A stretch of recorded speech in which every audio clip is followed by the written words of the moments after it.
percentage, the maximum and minimum, the range, or just count the data rows in each group. The node that performs aggregations is the group by node. So let's create a group by node. Here I have my adult data set again. Let's say that I want to calculate the average age for the male and female in this data set. So let's open the group by configuration window. And here in the Groups tab, we select the groups. The groups are male and female, so they are identified by the values in the data column sex. Then we move to the manual aggregation. We select the column age, and for the column age, we choose the aggregation measure mean. So we calculate the average age. I could have calculated many more aggregation measures, like for example, the standard deviation, the last item, the last value in the group, the geometric mean, the first value in the group, or for example, just the count, the counting of the number of rows in that group. So let's execute. Let's see. So I get that female average age is 37-year-old and the male average age is 39-year-old, at least for this data set. Let's count now just the rows. So instead of using the average, we use the count measure. The count measure just counts the data rows, which means that in theory, it's independent of the column that we have chosen. The number of data rows for the female is the same if I count them on age or if I count them on work class. This is true without the missing values. However, I can take care of the missing values. That means I can include the missing values in my aggregation measure as well by clicking this flag here. So let's run it. And here I can see that the female, they are 10,771 and the male 21,790 in this data set. This kind of aggregation is nice, but of course it works manually only for a low number of data columns and a low number of aggregation measures.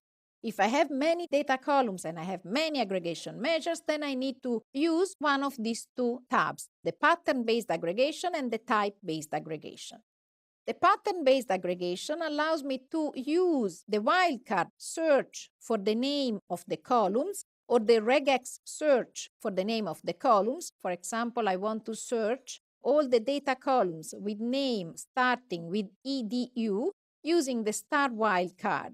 And for all of them, I'm going to select, for example, let's say the last. So the last value in the group for all the data columns with name starting with EDU is going to be produced in my resulting data table. So let's remove this rule. If I want to define an aggregation measure for all the data columns of the same type, for example, if I want to define an average for all the double type data columns, in the type-based aggregation tab, I can just select number double and then the mean aggregation measure, or for example, something else, or the standard deviation aggregation measure. And then I calculate the standard deviation for all the double type data columns.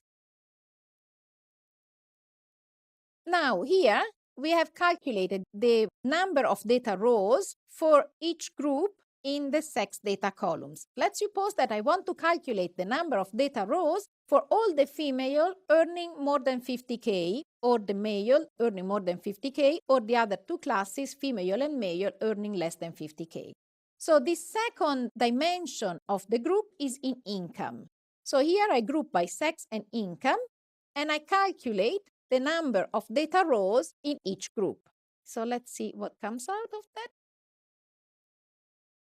So I have that the female earning less than 50K are 9,592 and so on. So I can count the data rows for each one of these groups. Now, this is nice, interesting information, but it would be nice to have like a pivot kind of format. So I would have here the classes for the sex, female and male, and I would have here on the column headers the income classes, so earning less or more than 50K. That's what people are used to. There is a node that does that, and it's the pivoting node. The pivoting node calculates exactly the same things the same aggregation measures and isolates the same groups like the group by node, but the shape of the output result is different with respect to what the group by node produces.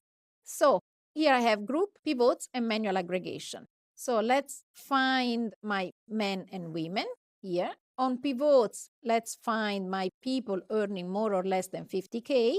And then let's calculate the number of data rows included in each group. So now let's run it. And now you can see that the numbers are the same that we found before, but the organization of the result is in a pivot-like matrix, which is what people sometimes want. So the pivoting node has 3 output ports. The first output port is the pivoting matrix. Then the second output port contains the totals by row, and the third output port contains the total by columns. Always keep in mind the group by node, because the group by node, together with the file reader node, can likely solve 90% of your aggregation problems.